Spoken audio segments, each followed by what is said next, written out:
ಭಾಗದ ಮಳೆ ಅವಾಂತರ ನೋಡೋಣ. ಮಂಗಳೂರಿನಲ್ಲಿ ಮೊದಲ ಮಳೆಗೆ ಭಾರಿ ಅವಾಂತರವೇ ಆಗಿದೆ. ಅಪಾರ್ಟ್ಮೆಂಟ್ನ ತಡೆಗೋಡೆಯೊಂದು ಕುಸಿದು ಬಿದ್ದಿದೆ. ಸಿಲ್ವರ್ ಲೈನ್ ಅಪಾರ್ಟ್ಮೆಂಟ್ ಅಂತ ಅಪಾರ್ಟ್ಮೆಂಟ್ ನೇಮ್ ತಡೆಗೋಡೆ ಕುಸಿತ ಕಂಡಿದೆ.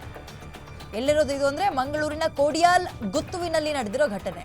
ತಡೆಗೋಡೆ ಕುಸಿದು ಭಾರಿ ಹಾನಿಯಾಗಿದೆ. ಅದ್ರ ಪಕ್ಕದಲ್ಲೇ ಒಂದು ಬೃಹತ್ ಕಟ್ಟಡದ ಕಾಮಗಾರಿ ಆಗ್ತಾ ಇತ್ತು. ಅದೃಷ್ಟವಶಾತ್ ಏನಪ್ಪಾ ಅಂತ ಹೇಳಿದ್ರೆ ಮಳೆ ಕರುಣೆ ತೋರಿಸಿದೆ. ಯಾರಿಗೂ ಏನು ಪ್ರಾಬ್ಲಮ್ ಆಗಿಲ್ಲ. ಅಲ್ಲಿ ನಿನ್ನೆ ಇಲ್ಲೊಂದು ನೋಡಿದ್ವಲ್ಲ, ಆರಂಭದಲ್ಲೇ ಸಾವಾಗಿದ್ದು ಶಶಿಕಲಾ ಅಂತ 31 ವರ್ಷ, ಬೆಂಗಳೂರಿನಲ್ಲಿ ಹೌಸ್ ಕೀಪಿಂಗ್ ಮಾಡ್ಕೊಂಡಿದ್ದಂತಹ ಮಹಿಳೆ. ಪಾಪ ಏನೋ ಕೆಲಸಕ್ಕೆ ಆಲ್ರೆಡಿ ಹೋದಾಗ ತಡೆಗೋಡೆ ಕುಸಿದು, ಕಾಂಪೌಂಡ್ ಕುಸಿದು ಸಾವನ್ನಪ್ಪಿದ್ರು. ಅಂಥದ್ದೇ ಘಟನೆ ಮಂಗಳೂರಿನಲ್ಲಾಗಿದೆ. ಈಗ ಕರಾವಳಿ ಭಾಗ ಅಲ್ಲೂ ಬರ್ತಾ ಇರೋ ಮಳೆ ಅವಾಂತರ ಅಪಾರ್ಟ್ಮೆಂಟ್ನ ತಡೆಗೋಡೆಯೊಂದನ್ನು ಕುಸಿದು ಬೀಳುವಂತೆ ಮಾಡಿದೆ. ಎಲ್ಲ ಅಪಾರ್ಟ್ಮೆಂಟ್ ತಡೆಗೋಡೆ ಕುಸಿದು ಬಿದ್ದಿದ್ಯೋ ಅದ್ರ ಪಕ್ಕದಲ್ಲೇ ಮತ್ತೊಂದು ಕನ್ಸ್ಟ್ರಕ್ಷನ್ ಆಗ್ತಾ ಇತ್ತು.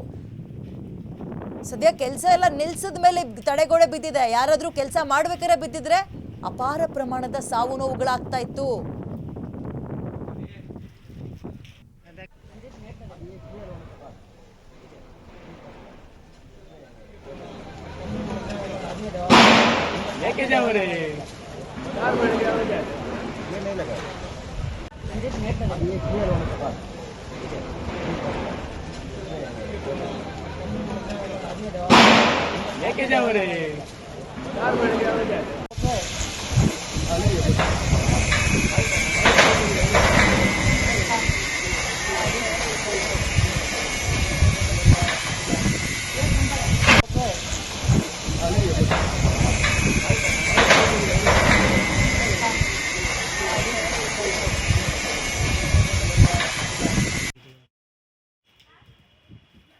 ಮಂಗಳೂರಿನ ಕೋಡಿಯಾಲ್ ಗುತ್ತುವಿನಲ್ಲಿ ನಡೆದಿರುವಂತಹ ಘಟನೆ. ಮಂಗಳೂರಿನಲ್ಲಿ ಆರಂಭ ಆದ ಮೊದಲ ಮಳೆಗೆ ಭಾರಿ ಅವಾಂತರ ಆಗಿದೆ. ಕನ್ಸ್ಟ್ರಕ್ಷನ್ ಆಗ್ತಾ ಇದ್ದ ಬಿಲ್ಡಿಂಗ್ ಪಕ್ಕದಲ್ಲೇ ಒಂದು ತಡೆಗೋಡೆ ಕುಸಿದು ಬಿದ್ದಿದೆ.